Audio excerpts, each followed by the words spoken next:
Dober dan, dobrodošli v Bohinju. Sem Marija Žvan, pozdravljam vas iz Zgornje Bohinjske doline, izpred Studorskih stogov pod vasjo Studor. Ne vem, mogoče ne veste, da je ta vas Studor, se nahaja proti zahodu, je Stara Fužina, med Staro Fužino in Srednjo vasjo v bližini. Glejte, tukaj v oddaljenosti vidite cerkev Svetega Martina, kjer domuje naš slovenski znameniti župnik Martin Golob. Po vasi vas bom danes popeljala od Stogov mimo Gorice do Oplenove hiše, kjer vas bom na koncu še nekaj naučila. Poglejte ta čudovit stog, toplar s trojnimi branami, ki je grajen iz macesnovega lesa in postavljen na kamnit podstavek. Tu si je kmet na zelo majhni površini postavil kar 10 kozolcev je, in ti kozolci služijo poleti za obdvane trave, po jeseni pa kmet pospravi med križe fižol, da se posuši do zime, tudi koruzno slamo na Peter, to pomeni čist pod streho gor, pa je shranjeno seno za zimo.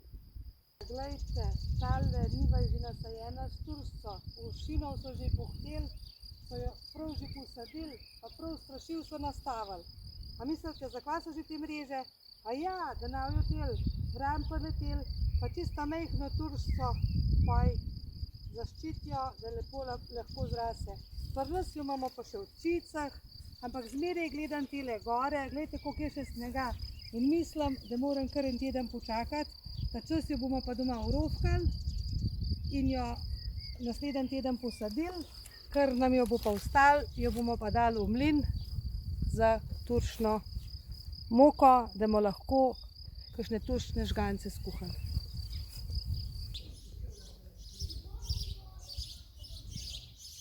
Zdaj smo pa prišli na Gorico, v kraj blizu tega obnovljenega Znamna, na levem, vidite, tukaj ga je krajevna skupnost s pomočjo Zavoda za spomeniško varstvo obnovila in restavrirala. Naprej nas pot pelje proti Grabnu, kjer je locirana Oplenova hiša, na desno pa lahko gremo do Korita, naprej tudi v spodnji in zgornji konec Studorja in malo naprej je ta pašnik skupen Gmajna, kjer se bojo počasi pasle studorske krave.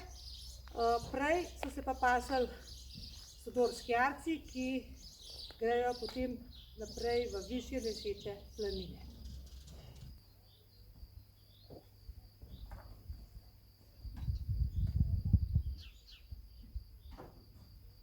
Poglejte, so mi že jarce ostrigali. Glih fajn sem tale jarčja volna sem suši. Počasi bom mogla tele malo prebrati, malo ta mehko pa spucati jo in jo pospraviti v platnen žakeljc in potem v skrinjo na ispo. Da mu v jesen oziroma po zim tole malo skrtačila in počasi spredla na kolovrat, da bom prišla do volne. Ko imam pa volno že spredeno, jo imam pa pospravljeno takole v štrenah in zdaj moram tole, sem že probala že prej tole štreno razpresti in tole štreno moram naviti v klopko, da bom lahko prišla do volne in pričela štrikanje. Danes vas bom na delavnici štrikanja naučila nekaj osnov štrikanja.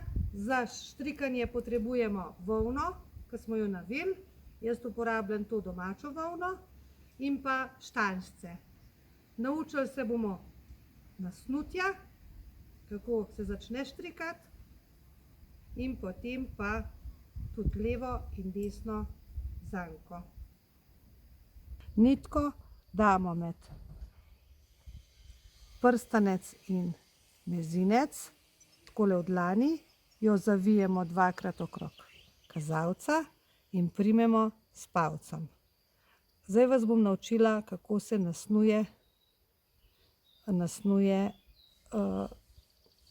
za začetek štrikanja. Takole, volno navijemo okoli palca, da imamo eno zanko, gremo s tanjščo skozi, ujamemo nitko in spustimo 1, 2, 3, 4, 5, 6, 7, 8, 9. Štrikanje pozna desno zanko in levo zanko. Kako se naučimo desne zanke? Nasnuto pletilko obrnemo, damo nit za pletilko in potem prvo zanko zmeraj snamemo. Ker smo nasnuli dvojno, gremo z pletilko skozi 2 zanki, ujamemo, damo nitko med obe pletilki in jo poskušamo povleči. In ko jo povlečemo, smo naredili desno zanko. In potem naslednja je spet enako. Skozi 2 zaradi tega, ker smo nasnuli dvojno nasnutje, zaradi tega, da je nekako patent pa štrikanje nekako je prožno, elastično, da nam začetek pletenja, da nam enakomerno izgleda. Sploh, ko potem delamo še z levimi, kakšen določen patent, da imamo nekako elastično pletenje. In naredimo več vrst. Zmeraj, tako kot sem že prej rekla, prvo zanko zmeraj snamemo dol, potem pa delamo desne. Zdaj druga vrsta je lažja, ker pri prvi vrsti moramo biti zelo natančni, da ujamemo vse zanke, pa nekako tudi trdo je nasnutje. In potem delamo desne. Kot sem rekla, gremo skozi zanko, ujamemo nitko in jo potegnemo skozi to našo zanko. Nit pri desni, si zapomnite, gre zmeraj za pletilko. To smo zdaj naredili nekako 2 vrsti desnih. Zdaj, poleg desne zanke poznamo še levo. Pri levi gre pa nitka zmeraj pred tole pletilko, na kateri so tele zanke, in potem nekako nitko damo med obe pletilke in jo potegnemo skozi. In leva zanka je narejena. Ponovimo celo vrsto.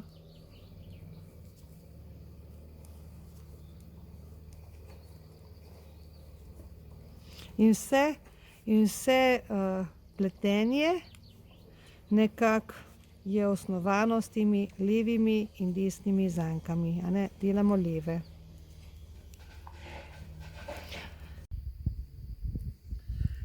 Naučila sem vas, kako se štrika patent pri nogavicah. Zdaj nekako, jaz jih ponavadi naredim 50 vrst, jih prištejem, zaradi tega, da sta 2 leva in desna nogavica enaka. Za nadaljevanje štrikanja štumfa in kako se plete dvojna peta, vas pa vljudno vabim na naslednjo delavnico.